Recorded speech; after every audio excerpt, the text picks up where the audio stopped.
New at 11 on KGW News, video shows a protester taken into custody as federal officers respond to a small crowd outside Portland's ICE facility tonight.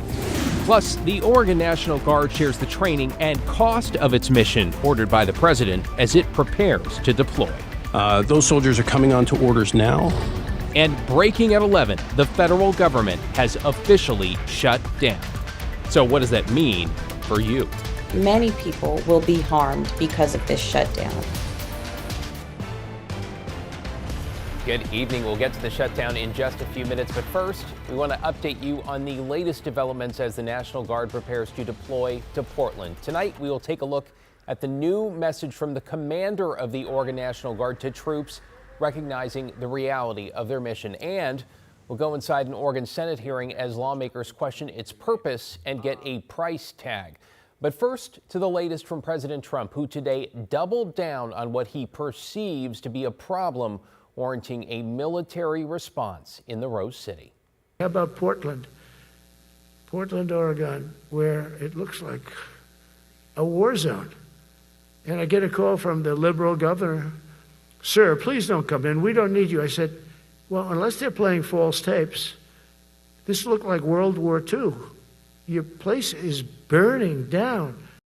Well, it's likely we won't see Guard members on the streets until the end of the week at the earliest, and that's as Oregon sues to try to stop the deployment before it happens, with a hearing set for first thing on Friday morning. Okay, let's check in with Alma McCarty now, live at the ICE facility in South Portland. At the center of this debate, Alma, I should note there's a lot of profanity behind you, so we should apologize to our viewers in advance if any of that makes it out. We also should note we saw some protesters, more than one, being detained earlier tonight. What's happening right now? Yeah, actually, David, as we parked here probably about 10-15 minutes ago, we did see an additional protester who was out here being marched into the ICE facility by at least, 2 dozen federal agents. I'm going to get out of the way right now so you can take a closer look at the ICE facility. At this moment, however, there does seem to be not much going on. Obviously, protesters still in force out here, maybe 2-3 dozen of those. Earlier tonight, we did witness 2 people being taken into federal custody. As we understand it, at least 4 at this point, potentially 5 total have been taken into custody here. One was detained after putting a flyer on the building. The second person was taken to the ground and carried into the building after federal agents tried to push the crowd back to open the gate. Now, we did not see what that protester did besides resist moving that would have led to detainment. Once the National Guard is deployed, we do know that they'll mainly be focused here at this ICE facility. The Guard officials helped to lay out the mission earlier today. In Salem, this is uncharted territory for the state. A closer look at how Oregon National Guard troops will deploy to Portland. Right now we're at the 200. That's what the mission is scripted to be. A mission that's still a bit unclear in scope and timeline. As we go through this administrative process, we're expecting, about 72 hours to do that, depending on where the soldiers are coming from. Lieutenant Colonel Charles Patzner, the task force commander, explains they still don't know how long training will then take for this specific mission. We understand that we'll be doing some federal facility protection, some federal employee protection activities. But that's about all we know at this time. And over at the state capitol, legislators on a joint committee questioned the Oregon Military Department about this federalization of Guard members. We're not talking about Humvees rolling down the street, enforcing traffic laws. We're talking about troops or Guard members sitting in federal facilities, making sure they're protected from vandalism and break-ins and things like that. That would be the crux of the mission, correct? Co-Chair Broadman, Co-Chair Evans, Representative Helfrich, yes. That is the bulk of the mission as we understand it. Russell Gibson, Government and Legislative Affairs Director, giving an estimate on how much it will cost. 200 service members for 80 days is roughly $3.8 million just in pay and allowances. Lawmakers and leaders reiterating, too, that the Guard is made up of Oregonians. I hope you've heard from this side of the dais our support for the Oregonians who are following orders. These are our brothers and sisters, our family members, our coworkers, people who work with us in this building. And we recognize the situation that the president is putting them in. Obviously, I understand this is a difficult situation. Foremost, we are Oregonians. We are we are the constituents, and we want to make sure that that is always known. And I should mention that before we got into that story there, we did see what appeared to be an AMR ambulance going inside of the ICE facility, and obviously protesters allowed that vehicle to go in. And we are told that many of the Guard members who are going to be deploying here are law enforcement officers in their civilian capacity. However, as soldiers who are, in a federal status, they cannot make arrests and are restricted from engaging in any kind of law enforcement activity as per federal law. David, back to you. Yeah, good clarification there. I hope with the ambulance going in that everyone's okay. As you said, 4 to 5 people we believe detained over the last few hours, just some in the last few minutes there. Alma McCarty in South Portland, appreciate your reporting there. Well, tonight we have obtained a memo sent to Guard members from Oregon's Adjutant General, normally the one in charge of the Oregon National Guard, though he will not be in command during this federalized mission. In the letter, Brigadier General Alan Gronwald talks about the task ahead, writing, quote, "I'll be honest with you. I know this isn't easy. Some people in Oregon will not understand or won't support this mission. Some might even be hostile about it, but we have been through tough situations before. We are professionals who do our duties regardless of how it's received." He went on to write that members not involved in this mission will continue the work they normally do in the state, for example, responding to wildfires and storms. He also tells service members it's okay for them to have strong feelings about the mission, but that they took an oath to follow the orders of the president and the governor, and he and they do not get to pick and choose. You can read the full letter. It's up for you now on KGW.com.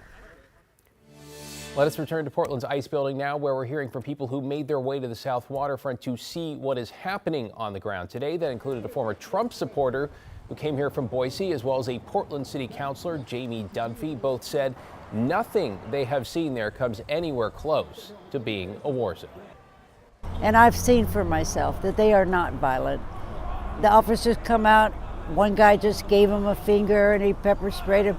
They're creating the chaos here, the ICE agents. I came down to see exactly what I thought was going to be here. Portlanders exercising their right to free speech and leading with their values.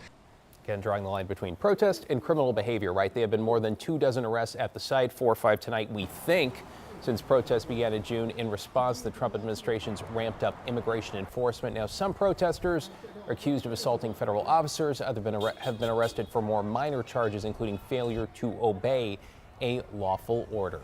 Stay with KGW for continuing coverage, of course, of President Trump ordering National Guard troops onto the streets of Portland, with that emergency court hearing set for Friday morning. Look for the latest here on KGW.com and on our free streaming app. That is KGW+.